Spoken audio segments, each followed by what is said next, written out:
हबीब साहब, ये ख्वाजा आसिफ साहब होते हैं, कॉन्स्टिट्यूशनल मेल्टडाउन की टर्म भी इन्होंने इंट्रोड्यूस की। अब वो सियासत के 12वें खिलाड़ी का जिक्र कर रहे हैं और ट्वीट करते हुए वो ये कह रहे हैं कि कुछ लोग ऐसे हैं जो हमेशा ऐसे सानहू के हादसों के इंतज़ार में होते हैं और शेरवानी सलवा के तैयार बैठे होते हैं कि जब भी हालात बेयकीनी में जाएं वो सामने आ जाते हैं और अपना रुख पिंडी की जानिब मोड़ लेते हैं। ये 12वें खिलाड़ी हैं सियासत के। ये ख्वाजा साहब किन खदशात का इजहार कर रहे हैं, मैं तो सादा लफ्ज़ों में नहीं समझ पा रहा। कोई और करे तो समझ आती है। He is the senior most minister और सीनियर सियासतदान है और गवर्नमेंट का हिस्सा है। देखिए जामिद साहब, जब हुकूमत का कोई वजीर ऐसा कह रहा हो तो उसके दो ही मतलब है। पहला मतलब तो यह है कि या तो उसने क्राइसिस ही खुद हुकूमत ने पैदा करना है, ठीक, क्योंकि क्राइसिस पैदा करने की सलाहियत तो सिर्फ हुकूमत में ही है ना, बाकी कौन सा क्राइसिस पैदा कर सकता है। दस्तूर के अंदर हुकूमत एक फरीक है, पार्लियामेंट एक फरीक है, अदलिया एक फरीक है, तो अदलिया तो कोई क्राइसिस नहीं पैदा करेगी, वो तो दस्तूर के मुताबिक फैसला होगा।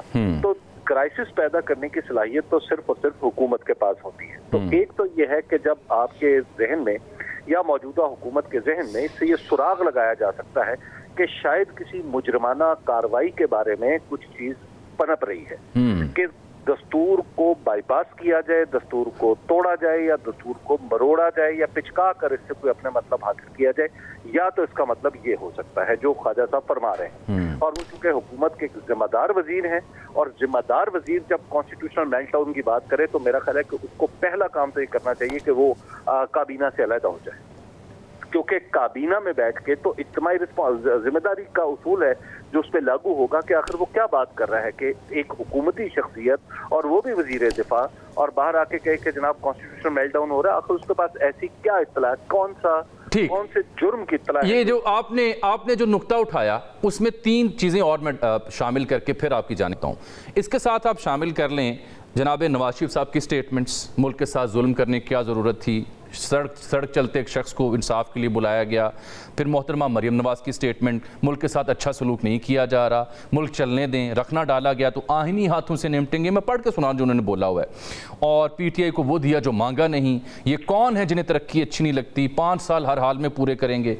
फिर उसके साथ मैं देख रहा हूँ कि बड़े काबिल एहतराम जनाब मुफ्ती तकी उस्मानी साहब की स्टेटमेंट्स जिसमें सियासी मामला पर डिस्कशन हो रही है, इस्लामी निज़ाम लाने का मरहला वार जिक्र हो रहा है और ये कहा जा रहा है कि अवाम और मुआशरे के मुख्तलिफ तबकात इकट्ठे हों, कोई राह निकालें।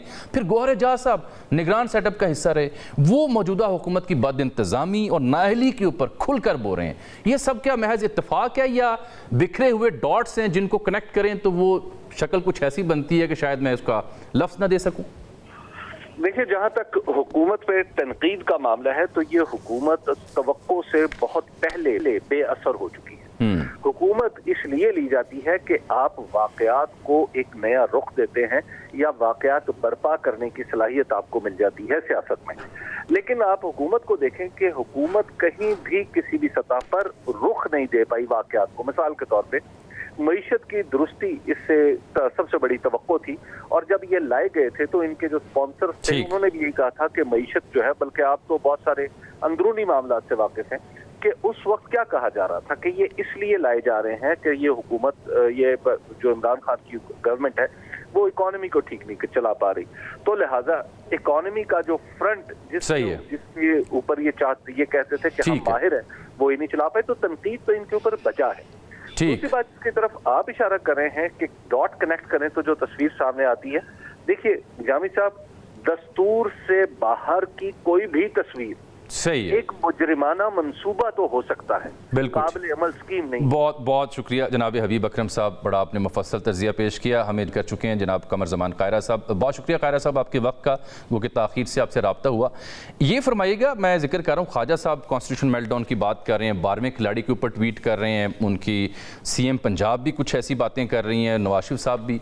यूँ लग रहा है जैसे अनसर्टेनिटी का शिकार है गवर्नमेंट इन पावर। आप भी चूंकि गवर्नमेंट का हिस्सा हैं कॉन्स्टिट्यूशनल ओहदों के ऊपर, और जो PTI के बारे में फैसले गवर्नमेंट ने किए थे उन पर आपको ऑन बोर्ड नहीं किया गया, अब मुशावरत की जा रही है, तो क्या आपको भी कुछ ऐसे खदशात नज़र आ रहे हैं, क्योंकि आपने दिहाइयाँ गुजारी हैं पाकिस्तानी सियासत में, कि is there some constitution crisis, कोई कॉन्स्टिट्यूशन मेल्टडाउन? देखिए जी, कॉन्स्टिट्यूशनल क्राइसिस क्या होता है?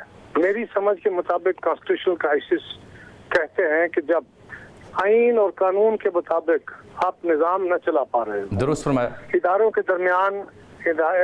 दरमियान आइन के पामाली कह लीजिए, आइन से इतराज़ कह लीजिए, आइन से मावरा बातें कह लीजिए, जब वो आम हो जाएं और ना उस पर अदलिया बाज रहे, ना उस पर बाकी हमारे सिक्योरिटी एजेंसीज बाकी रहे, ना उस पर हुकूमत वक्त और अपोजिशन की जमातें उस पर चलें, ना मीडिया उसको पूरी तरह कंसिडर कर रहा हो, तो फिर आइन जो है जब वो तातुल में जाता है या उस पर अमल दरामद जो है वो मशकूक होता है, तो यही मेल्टडाउन है। मेल्टडाउन से मुराद यही होता है कि अब आइन से मावरा निज़ाम रिवाज पा रहा है। ये बात तो दुरुस्त है, इसमें तो कोई शक नहीं है। हमें अदालतों के अंदर होने वाले कमेंट्स और कई फैसलों के अंदर भी ये नजर आता है कि अदालतें इक़्तिदार को या पावर को अपनी तरफ खींच रही हैं, आईनी इख्तियार को। दूसरी तरफ हम देखते हैं तो सिक्योरिटी एजेंसीज का पुराना एक रवाज है, रवैया है, ब्यूरोक्रेसी है तो वो अपनी तरफ कर रही है, वकला और उलमा हैं तो वो अपने तौर पे चीज़ों को खींच रहे हैं, पावर को अपने हाथों में लेने की कोशिश कर रहे हैं, मीडिया है तो वो अपने आप को fourth pillar of the state कह रहा है। अब ये सारा कुछ है तो उसको आप क्या कहें? यानी ये आईनी तातुल है या आइन से इतराज है या आइन इन अबेयंस है एक तरह, इसी को मेल्टडाउन कहा जाता है मेरी नज़र में, और वो बहरहाल बदरजा उत्तम मौजूद है। तो हल क्या है? यहाँ पीपल्स पार्टी के पास कॉन्स्टिट्यूशन होते हैं, होना क्या चाहिए? बड़ा सिंपल चाहिए, आइन पे अमल करना चाहिए। आइन पे अमल से इतराज है, सबको है, और जो अपने आप को आइन का मुहाफिज कहते हैं, हालांकि अदलिया आइन की मुहाफिज नहीं होती, इंटरप्रेटर होती है, इसके ऊपर भी मेरी अपनी राय है कि आइन बनाने वाले बेहतर इंटरप्रेटर होते हैं, अदलिया तशरीह कर सकते नहीं हो सकती। ठीक। हाँ, तो तशरीह पर कभी देखें, जो आइन बनाता है उसे आइन का बेहतर पता होता है कि मैंने कौन सा लफ्ज, कौन सा फुल स्टॉप, कामा कहाँ क्यों लगाया। अहम नुक्ता है। बात के इंटरप्रिटेशन वालों को नहीं पता कि वो क्यों बनाया गया था, उसके पीछे क्या रूह थी। सो बहरहाल उसके ऊपर एक राय है, लेकिन आइन क्योंकि कहता है कि उनके पास एक इंटरप्रिटेशन का राइट है, लेकिन अब इंटरप्रिटेशन से बढ़ के जब री राइटिंग की बातें हो रही हों और लोग अक्सरियत में ये समझ रहे हों और वकला कह रहे हों कि जी आप तो लगता है कि आइन को या आइन की क्लासेस को री राइट किया जा रहा है, कानून बनाए जा रहे हैं फैसलों के जरिए, तो फिर ये बातें तो की जाती हैं। ठीक, बिल्कुल ठीक। कायरा साहब, जो दूसरा मौजू था, जो गवर्नमेंट ने डिसीजन लिया, नून लीग ने पीटीआई के हवाले से बैन करना हो, आर्टिकल 6 का मामला हो, बाहर बैठे लोग होगा उनके खिलाफ कार्रवाई या रिव्यू में जाने का, उसमें आपसे पहले मुशावरत नहीं की गई, अब उसका आगाज़ हुआ है। पीपल्स पार्टी उनमें से किन निकात को सपोर्ट कर रही है? कोई पोजीशन आपने वाजे की?